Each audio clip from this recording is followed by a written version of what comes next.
Hi, my name's Douglas Holmes, and together with Linda Hennessy, we're going to talk about the development of the Team Marble Challenge and how that was actually done in inner city, in the city of Sydney with little funding. In 2019 was when we had our last formal competition.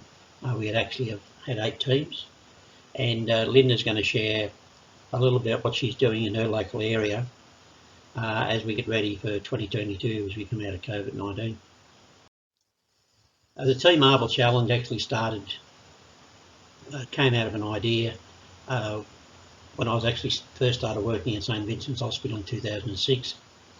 I sat down with Dr. Peter McGeorge and asked him what he wanted me to do, and he said one of the issues that they had was that up in Northcott, which is a large housing estate in Surrey Hills, they had actually had a really high suicide rate, and the image you can see there came out of an article that the Daily Telegraph did around calling this particular building suicide towers. So what I did was I spent some time getting to know some of the people who were doing stuff, and came across people like Dominic Greeno and Charmaine Jones and David White and a range of others, and made the decision that we would actually have a what I call an issues workshop at Surrey Hills during Mental Health Month to see what would come out of that. And what did come out of it, we had 53 people turn up to the meeting. They identified like a number of things that they wanted to work on, and as part of that we formed into 3 working groups. One of them was called the Safety Audit Committee, and that was chaired by the police and the Department of Housing. We had a group where the NGOs met, and we formed the Mental Health Recovery Network meeting.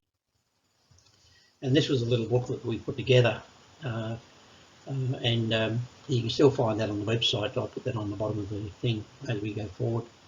And what the group did was they came together last Tuesday of the month, and they started to identify things that we could actually do. And what was interesting, someone suggested we write to Coke, which we did. They gave us 600 yo-yos, 600 bottles of Coke, 600 Sprite, no sugar, all that sort of stuff. Some of the dietitians got a little bit distressed, but we had a great day, and the focus was on actually breaking the world record for the most number of people playing yo-yos, and we did. Unfortunately, what that led into was people started to get a little bit down in the dumps because they'd put all this work in, and through me introducing this idea, this saying, don't lose your marbles, people started to bring their marbles and their marble story along to the network meeting, and I creatively made these packets of what I call replacement marbles, and we put five in the packet because at that time 1 in 5 of us had a mental health problem, and the idea was you could say to people, you don't need to lose your marbles. We know where we can get more of these, and away you go. That led into me wanting to do something a little bit bigger as a team activity. I went to St Vincent's, asked them about putting the competition on at the front of the O'Brien building. They came up with 69 reasons why they couldn't. I took some time and addressed each of those 61 people, and that led into the first competition in 2012. And what is really interesting is Linda's going to talk a little bit about how that's grown, and also I was fortunate enough to go to Kansas and give you my Twitch TV account, but I'll now hand over to Linda and let her tell you a little bit more about what she's up to. Hi everybody, I'm going to talk today about my experience with the Team Marbles Challenge. I've been involved with the Team Marbles Challenge since 2012 when it started, and I've enjoyed doing the challenge over the years. So the important thing about the challenge is that you meet people for partnerships with them. And one of the things that happened to me is I started working with an organisation called Junction Neighbourhood Centre. And as you can see there, these are people on my red team. There's Janet Green there, she's the manager, and she was very involved with us and very supportive. Next to her is Josh, he's the coordinator of the JNC. He was very helpful to me. He actually provided meeting rooms for me to do different projects and to do our practice runs. And then there's Dan, he's also part of the JNC, and I'm still working with him in the orange room.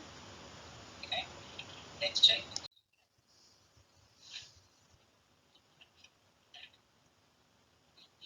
This is us in the meeting room doing a practice run. The JNC provider for us. So next slide. This is us building the structure, and whoever gets the builds it the first gets the points. As you can see there, people are very involved. They get very involved in doing this and have a good time. Okay, next slide. So here we are running the marbles down the structure, and whoever does it first gets the points. So because of COVID, we haven't done these since then. So we were the champions of. We won the day, and we were still the champions, and we want to defend the title in 2022. Next slide. So this is the task for the team captain. You have to build a team, and as I've talked about that, I've told you how I've done that. Encourage people to like the Red Team's Facebook page and will sign up on the page for the newsletter. Now this is a very important task. I think it's the most important one, is to get out there and encourage people to support your team. And meanwhile, as you meet people, you're able to work with them. And then you have to agree and turn up on the day to build the structure. So that's the one that you need to have a build up a team. So identify supporters who will roll the marbles in the baskets to participate on the day. Okay. And here's Ben the Bear. Here's the trophy that you win when and he's wanting to give us free hugs next year. So we're waiting for our next challenge for next year. Okay. So next steps is we're planning for a fun day in my local area to identify the marble rollers, and it's going to be quite different next year because of COVID. So we're just going to have a fun day, and it might get just down the road for me, South Woodview, in the orange room. Yeah. So also we're going to participate in looking forward to that forum in September 2022.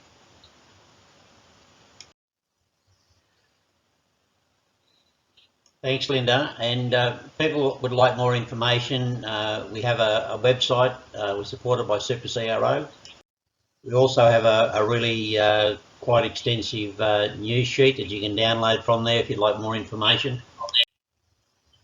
And that inside the news sheet, it actually shows you, just reinforces the task, and it shows you Linda's red team where they actually won quite well in 2019. And looking forward to seeing everybody at the challenge as we move forward.